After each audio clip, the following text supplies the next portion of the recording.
હાથ જોડીને વિનંતી કરું છું કે મારો શ્વાસ નીકળે એ પહેલાં મને ન્યાય મળે।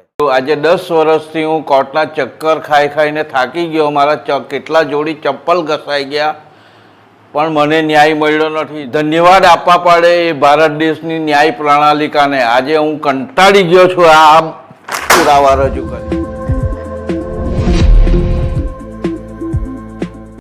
એક સામાન્ય ખેડૂત જે છેલ્લા 10 વર્ષથી પોતાના હકની જમીન માટે કોર્ટના ચક્કર કાપી રહ્યો છે। આ છે વલસાડ જિલ્લાના ચણવાઈ ગામના રહેવાસી વિજયભાઈની વ્યથા। વિજયભાઈનો આક્ષેપ છે કે તેમના દાદાના નામે રહેલી કરોડોની કિંમતી જમીન તેમના પિતરાઈ ભાઈઓ દ્વારા બોગસ દસ્તાવેજોના આધારે પોતાના નામે કરાવી લેવામાં આવી। ત્યારથી તેઓ સતત ન્યાય માટે લડી રહ્યા છે। ખેતી કરીને પોતાનું અને પત્નીનું ગુજરાન ચલાવતા વિજયભાઈ આજે 61 વર્ષની ઉંમરે પણ કોર્ટના દરવાજા ખખડાવી રહ્યા છે। તેમનું કહેવું છે કે તેમની યુવાની કોર્ટના ચક્કરમાં પસાર થઈ ગઈ, પરંતુ હજી સુધી તેમને ન્યાય મળ્યો નથી। સૌથી ભાવુક વાત તો એ છે કે વિજયભાઈ કહે છે, મને ડર છે કે મારા હકની જમીનનો ન્યાય મળતા પહેલા જ કદાચ મારો અંતિમ શ્વાસ આવી જશે। હવે સવાલ એ છે કે શું વિજયભાઈને તેમના જીવતા જીવ ન્યાય મળશે કે પછી તેમની વર્ષોની લડત માત્ર ફાઇલોમાં જ સીમિત રહી જશે। આ અહેવાલમાં દર્શાવવામાં આવેલા દાવાઓ વિજયભાઈના આક્ષેપો પર આધારિત છે। મામલો અદાલતમાં વિચારાધીન હોવાનું જણાવવામાં આવે છે। વાવ ન્યૂઝ, વલસાડ, ગુજરાત। મારા દાદાની સ્વપાર્જિત મિલકત જેની અંદર બોગસ પુરાવાઓ રજૂ કરી જમીનનું વિભાજન કર્યું। આજે 10 વર્ષથી હું કોર્ટના ચક્કર ખાઈ ખાઈને થાકી ગયો। મારા કેટલા જોડી ચપ્પલ ઘસાઈ ગયા પણ મને ન્યાય મળ્યો નથી।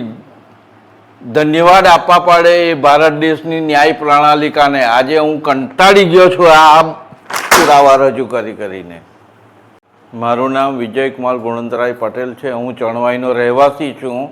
આજે 22 વર્ષથી હું આ કોર્ટ કચેરીના ચક્કર કાઢું છું।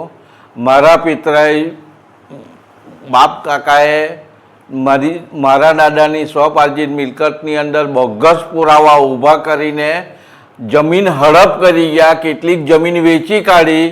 હું ન્યાય માટે કાલાવાલા કરું છું, અધિકારીઓને કોર્ટ કચેરી કરું છું, છતાં પણ મને ન્યાય મળ્યો નથી। જીવતા જીવત ન્યાય મળશે કે મરી ગયા પછી મળશે?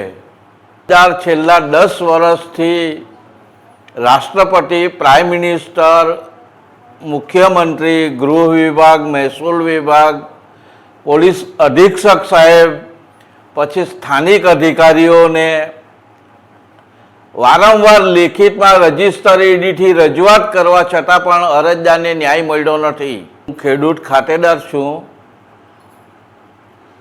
અમારા ઘરના અમે 4 સદસ્ય હતા, પણ મારા ફાધર અને મધર જેનું અવસાન થયું ડિપ્રેશનમાં આવી ગયા બિચારા કે હવે અમારું શું થશે। એની રજૂઆત રાષ્ટ્રપતિ, પ્રાઇમ મિનિસ્ટર, મુખ્યમંત્રી, ત્યાર પછી હર્ષ રમેશ સંઘવી, પછી રાજેન્દ્ર ત્રિવેદી, પછી ભૂપેન્દ્ર પટેલ અને આ વલસાડના દરેક સ્થાનિક અધિકારીઓને લેખિતમાં રજિસ્ટર એડીથી તેમજ હાથોહાથ અરજી આપવા છતાં પણ અરજદારને ન્યાય મળ્યો નથી। વિજયભાઈ, તમે 10 વર્ષથી દોડો છો, જે રીતે તમે મીડિયાના માધ્યમથી બતાવ્યું કે 10 વર્ષથી તમે કોર્ટના ચક્કર કાપો છો, ચંપલ ઘસાઈ ગયા છે, બરાબર છે તમારી વાતો, પણ તમને લાગે છે કે 10 વર્ષ પછી પણ તમને ન્યાય મળશે? મને ન્યાય પ્રણાલી પર વિશ્વાસ છે અને હું એટલે જ આજે હું આ કોર્ટ કચેરી કરી રહ્યો છું કે એક દિવસ તો મને ન્યાય મળે।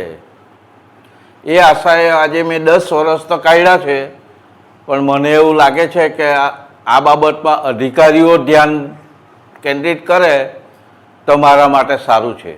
તમારા મીડિયાના માધ્યમથી આ મહેસૂલ અધિકારીઓને આ એ જમીન બાબતમાં જે તે લગતા અધિકારીઓને જણાવવાનું કે મને ન્યાય મળે। હાથ જોડીને વિનંતી કરું છું કે મારો શ્વાસ નીકળે એ પહેલાં મને ન્યાય મળે।